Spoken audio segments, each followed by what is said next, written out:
వినూత్న విన్యాసాలు, వింత వింత ఘటనలకు సంబంధించిన వీడియోలు సోషల్ మీడియాలో నిత్యం వైరల్ అవుతూనే ఉంటాయి.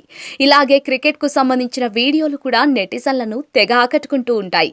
కొందరు చూసేందుకు సింపుల్‌గా కనిపిస్తున్నా కూడా క్రికెట్‌లో అమితమైన టాలెంట్ కలిగి ఉంటారు.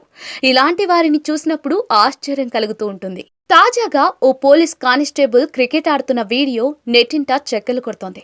ఈ వీడియో చూసిన నెటిజన్లు ఇతను క్రికెటర్ కాబోయి పోలీస్ అయ్యాడేమో అంటూ కామెంట్లు చేస్తున్నారు. సోషల్ మీడియాలో ఓ వీడియో తెగ వైరల్ అవుతోంది.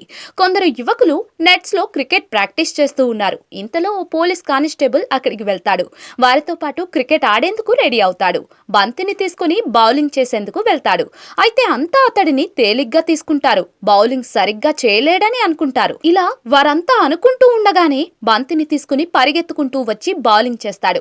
మొదటి బంతికే బ్యాట్స్‌మ్యాన్ ను క్లీన్ బౌల్ చేస్తాడు. ఇలా మొత్తం 3 బంతులు విసిరి 2 సార్లు బ్యాటర్ ను అవుట్ చేశాడు. ఈ పోలీస్ బౌలింగ్ చూసి అక్కడున్న వారంతా ఆశ్చర్యానికి గురయ్యారు. పోలీస్ వృత్తిలో ఉంటూ కూడా క్రికెట్లో అతడు కనబరిచిన ప్రతిభ అందరినీ ఆకట్టుకుంటోంది. ఈ వీడియో ప్రస్తుతం సోషల్ మీడియాలో తెగ వైరల్ అవుతోంది. దీనిపై నెటిజన్లు వివిధ రకాలుగా స్పందిస్తూ ఉన్నారు. ఈ పోలీస్ టాలెంట్ మామూలుగా లేదుగా అంటూ కొందరు, టాలెంట్ ఒకరి సొత్తు కాదు అని అంటే ఇదేనేమో అంటూ మరికొందరు వివిధ రకాల ఎమోజీలతో ఇంకొందరు కామెంట్లు చేస్తున్నారు.